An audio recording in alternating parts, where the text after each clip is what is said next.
नमस्ते, हाय, हेलो, कैसे हैं आप सब। चलिए कहानी शुरू करते हैं। जहाँ पे नील मगध राज्य छोड़ कौशल राज्य में जाते हैं।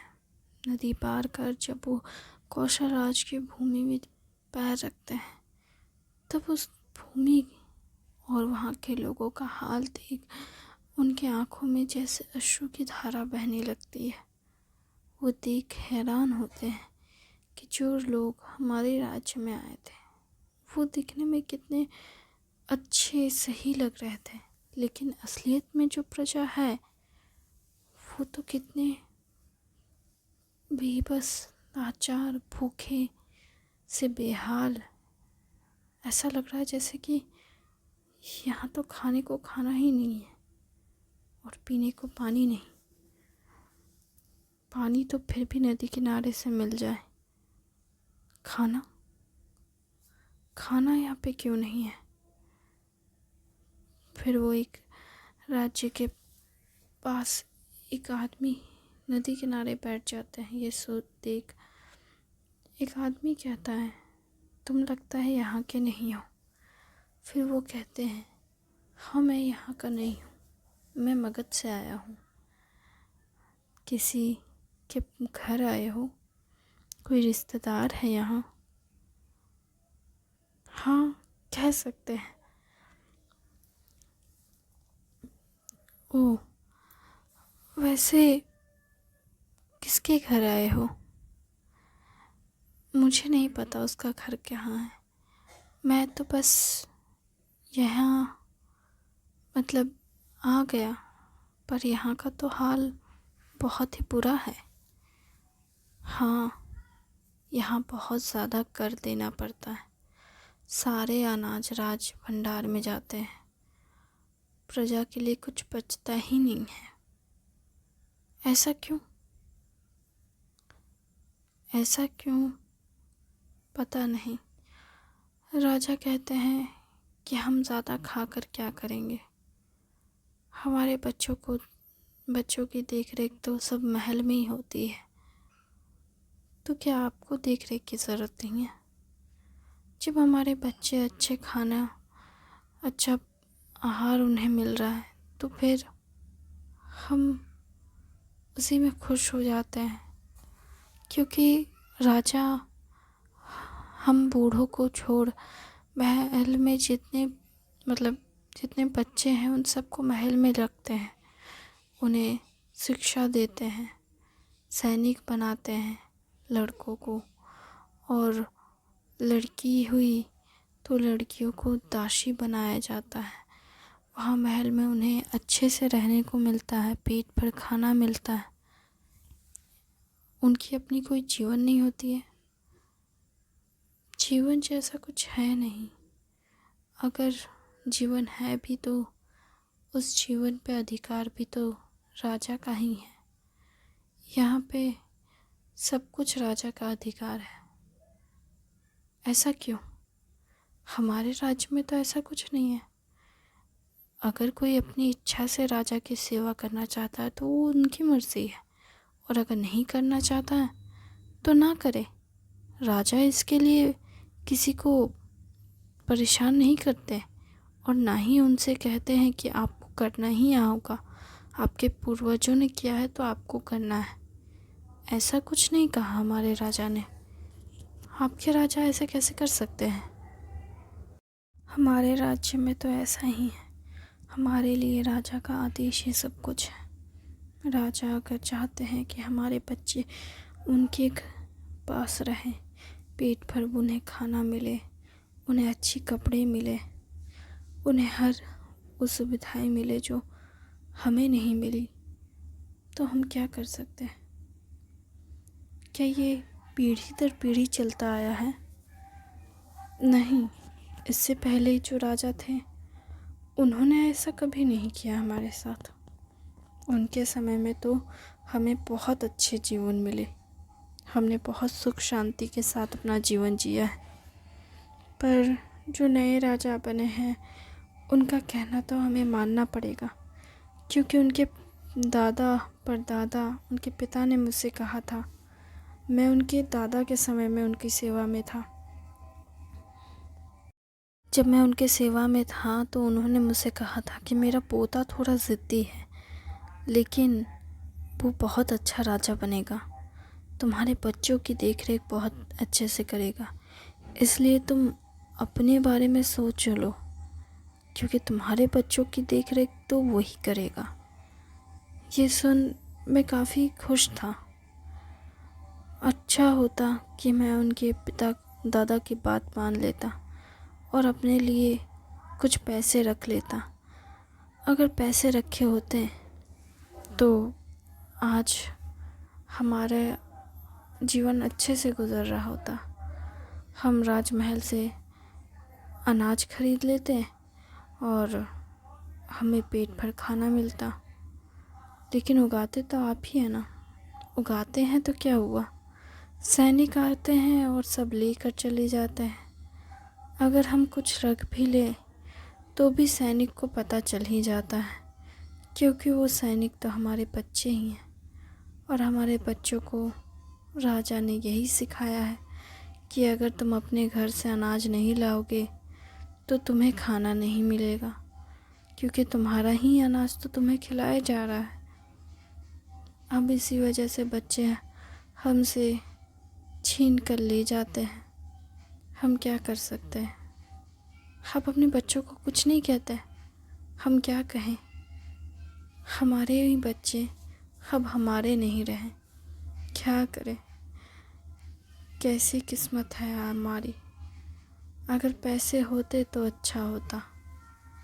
बदले में पैसे तो मिलते होंगे ना। अगर अनाज दिया है तो बदले में पैसे मिलते होंगे।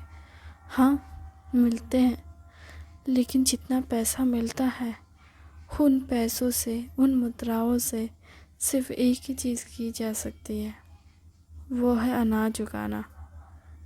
उसे खरीद कर खाया नहीं जा सकता। क्यों? क्योंकि अनाज का दाम इतना ज़्यादा राजा बढ़ा चुके होते हैं कि अगर आप अनाज खरीदने जाओ महल से तो वो इतना महंगा होगा कि उस अनाज को खरीदने से तो अच्छा आप उगा लोगे। लेकिन आप अगर उगाते हैं तो फिर तो कोई ना कोई आके लेकर चला जाएगा, कोई सैनिक।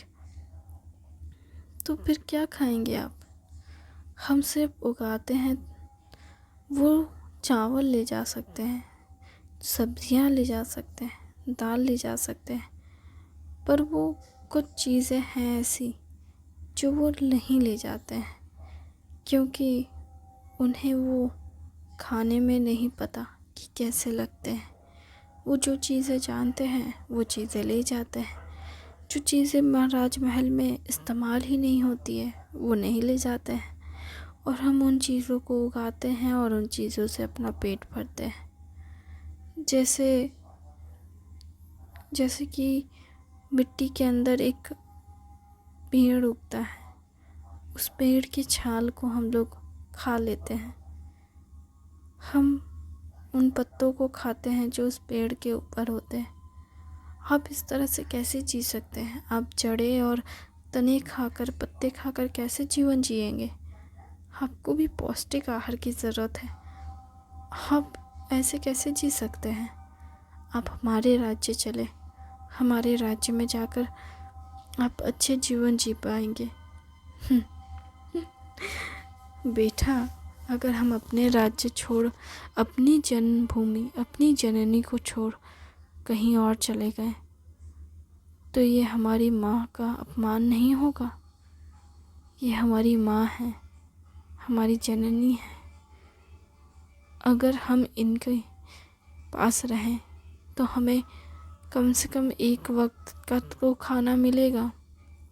दूसरे राज्य चले गए तो इस बात का क्या भरोसा कि हमें एक वक्त का खाना भी मिले। आपको पता है, जो इंसान अपने घर से निकल जाता है वो कभी घर का ना ही हो पाता। हम इस राज्य के भी नहीं हो पाएंगे और उस राज्य के लोग हमें अपना नहीं पाएंगे। और अगर हमने इस राज्य का दुख तकलीफ़ उस राज्य में जाकर कहा तो तकलीफ़ हमारे राजा को होगी, और अगर राजा को हुई तो वो फिर प्रजा को तकलीफ़ देंगे। हमारे आस पड़ोस, हमारे सभी लोगों को तकलीफ़ होगी। अगर हमने ऐसा किया तो हमारा पूरा गांव दुख से भर जाएगा। हम इतना बड़ा पाप नहीं कर सकते, हम ऐसा नहीं कर सकते। हम अपने सुख के लिए किसी और को दुखी नहीं देख सकते। अगर तुम्हारे राजा इतने महान हैं तो उनसे कहो कि इस पूरे गांव को अपना ले।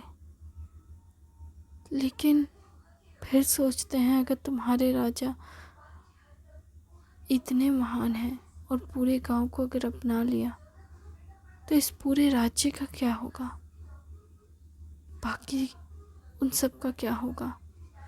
और अगर इन सब में को उन्होंने देख रेख के लिए अपने राज्य में ले लिया तो हमारे राजा के पास भोजन कौन भेजेगा, अनाज कौन भेजेगा। अगर अनाज नहीं पहुंचा तो हमारे बच्चे क्या खाएंगे। और अगर हमारे बच्चे गुस्से में आ गए और राजा ने गुस्से में आकर उनसे आदेश दे दिया कि वो आपके राज्य में आक्रमण करते तो हम क्या करेंगे। हम तो कहीं सुरक्षित नहीं है बेटा। हमारा पूरा जीवन ही कष्ट से भरा रहा है। सुख मिला था उनके दादा के समय में और अब उस सुख को भोग कर रहे हैं दुख के साथ। फिर नील उनसे पूछते हैं कि क्या सबका जीवन ऐसे ही है। हाँ, ऐसा ही है। और अगर सबका जीवन ऐसे ही है तो फिर आपके यहाँ विवाह कैसे होता है। विवाह उस राज्य से जो कन्याओं को इस राज्य में विवाह के लिए विवाह हुआ है उनकी बात कर रहे हो क्या। हाँ, उनका विवाह सैनिकों से हुआ और जो इस राज्य से गई है वो दासियाँ थी। राजा ने कुछ दासियों को चुना जो दासियाँ अच्छी नहीं दिखती थी या फिर जो ठीक से काम नहीं कर पाती थी। उन्हें उस राज्य में भेजा गया विवाह करवा कर। वो राजा का अपना चुनाव था। राजा फैसला करते थे किसकी शादी होगी, किसकी शादी नहीं होगी, कौन किसके साथ विवाह करेगा, कौन किसके साथ विवाह नहीं करेगा। बाकी इस राज्य के किसी और राज्य के साथ विवाह नहीं हो सकता और इसी राज्य के बच्चों की तो बिल्कुल भी शादी नहीं हो सकती। खास करके जो राजा या रानी के प्रिय है उनका विवाह तो होना नामुमकिन के बराबर है। क्योंकि राजा और रानी कभी भी उन्हें एकांत छोड़ ही नहीं सकते। वो हर वक्त उन्हें अपने इशारों में नचाते हैं। वो जो चाहे वो उनसे करवाते हैं। इसका मतलब क्या है।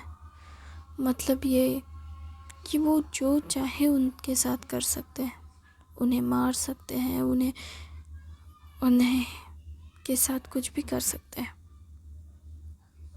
ये उनकी अपनी निजी ज़िंदगी है और हम इसमें कुछ भी नहीं कर सकते। हम अपने बच्चों को उनका गुलाम बनने से रोक नहीं सकते। ये हमारे हाथ में ही नहीं है। इस बात पे नील कहते हैं कि अगर आप चाहें तो क्या नहीं हो सकता। आपने उनके दादा की सेवा की है, आपके पूर्वजों ने उनकी सेवा की है। अगर उनका पोता आपकी या आपके बच्चों की ठीक से देख रेख नहीं कर रहे हैं तो सज़ा तो उन्हें मिलनी चाहिए ना। या उन्हें भी, वो राजा है तो कुछ भी, वो भगवान थोड़ी ना है कि वो कुछ भी करेंगे। हम क्या कर सकते हैं सर, हम क्या कर सकते हैं बेटा। हमारे हाथ में कुछ नहीं है। तुम जो इतनी बहादुरी वाली बातें कर रहे हो ये तुम्हारे राज्य में होगा। हमारे यहाँ तो कोई चूं भी नहीं कर सकता। अगर किसी ने किया तो राजा उसका सर काट देंगे। यहाँ कुछ भी करने की इजाज़त नहीं है। अपनी मर्ज़ी से तो बात भी करने की इजाज़त नहीं मिलती। इसलिए मैंने जो इतनी बातें तुमसे की है बेटा, इस बारे में उस राज्य में किसी को मत बताना। पता है, मैं सिर्फ एक बात से खुश हूँ कि जो मेरी बेटी है ना, उसका विवाह उस राज्य में हो गया। वो बहुत सुख से है। मैं पिछली बार गया था, अपनी बेटी को देख आया। कब गए थे आप? मैं गया था जब इस राज्य से उस राज्य में गए हवन के लिए। जब प्रजा गई थी ना, उसी में मैं छुप कर गया था। अपनी बेटी से मिलने के लिए आपको छुप कर जाना पड़ा। क्या करें, अगर नहीं छुप कर जाते तो अपनी बेटी से कभी मिल ही नहीं पाता मैं। इस राज्य में तो अपनी बेटी का चेहरा भी देखना नसीब में नहीं था। उस राज्य में जाने के लिए यहाँ के राजा हमें जाने ही नहीं देते। कहते कि तुम इतने पतले दुबले हो, तुम्हें देख उस राज्य के लोग क्या कहेंगे कि तुम्हारा राजा तुम्हें खाना पीना नहीं देता क्या, तुम्हारा शरीर कैसा है। ऐसी बातें अगर कहने लगे और अगर मैंने इस राज्य के बारे में कुछ कह दिया तो यहाँ पे इस राज्य से किसी को भी उस राज्य में जाने की इजाज़त नहीं है। अगर कोई कहा तो उन्हें सज़ा मिलेगी। तो उस राज्य में जो हमारी आपकी बेटी सब है, उन्हें समझा दिया गया है, उन्हें बताया गया है कि अगर वो अपना मुंह खोली तो हमारी जान चली जाएगी। इसलिए कोई वहाँ कुछ नहीं कहता। मैंने तो अपनी बेटी से कहा कि तुझे जो कहना है कह, मैं कुछ नहीं कहूँगा, क्योंकि मैं बस चंद दिनों का वैसे ही मेहमान हूँ। मर जाऊँगा, अगर राजा के हाथ मरूँ चाहे ईश्वर के हाथ मरूँ, मरना तो है ही। बस फ़र्क इतना होगा कि ईश्वर के हाथ में मौत आई तो अच्छी लगेगी, राजा के हाथ मौत आई तो बहुत दर्दनाक होगी। पर इससे फ़र्क नहीं पड़ता कि क्या होगा। बस इतना ज़रूरी है कि तू खुश रहे। बस तुझे कुछ नहीं होना चाहिए। बस इतनी सी बात मैंने अपनी बेटी से कही और उसे विदा कर दिया और कहा, भूल कर भी इस राज्य में कभी मत आना। तू चाहे जहाँ भी रहे, पर इस राज्य में मत आना। बहुत दर्द है इस राज्य में। आप तो बड़ी सुकून और खुशी में रहे हैं। आपके राज्य में मैं गया था, मैं हैरान था ये देख। वैसे आप इस राज्य में आ कैसे गए? आपको पता नहीं उस राज्य से इस राज्य में आने की इजाज़त नहीं है? यहाँ तो सब आते जाते रहते हैं, तो फिर आने की इजाज़त कैसे नहीं है? नहीं, महाराज ने निर्देश दे रखा है कि अगर कोई उस राज्य से अनजान आदमी आए तो उस राज्य के अनजान आदमी को सीधा महल में ले जाया जाए। आप कैसे इस तरह से घूम रहे हैं? मैं तो अपनी नाव से नदी पार कर आया हूँ। ओह, नहीं तो फिर एक ही नाव है, जिस नाव से तो सामान भी ले जाया जाता है और लोग भी जा सकते हैं, लेकिन उस राज्य से इस राज्य में कोई नहीं आ सकता। वही लोग आते हैं जो इस राज्य के रिश्तेदार हैं, वो भी नहीं आ सकते, क्योंकि उनकी बेटी का हाल वो देख के कैसे पाएंगे। इसलिए उन्हें यहाँ आने की इजाज़त ही नहीं दी जाती। क्यों? हमारे बच्चों के साथ जो हो रहा है, हमारे राज्य के बच्चों के साथ जो हो रहा है, उसका क्या? आप कुछ नहीं कर सकते। शुक्रिया इस कहानी को सुनने के लिए। उम्मीद है कि आपको ये कहानी पसंद आई होगी। थैंक यू वेरी मच अपना कीमती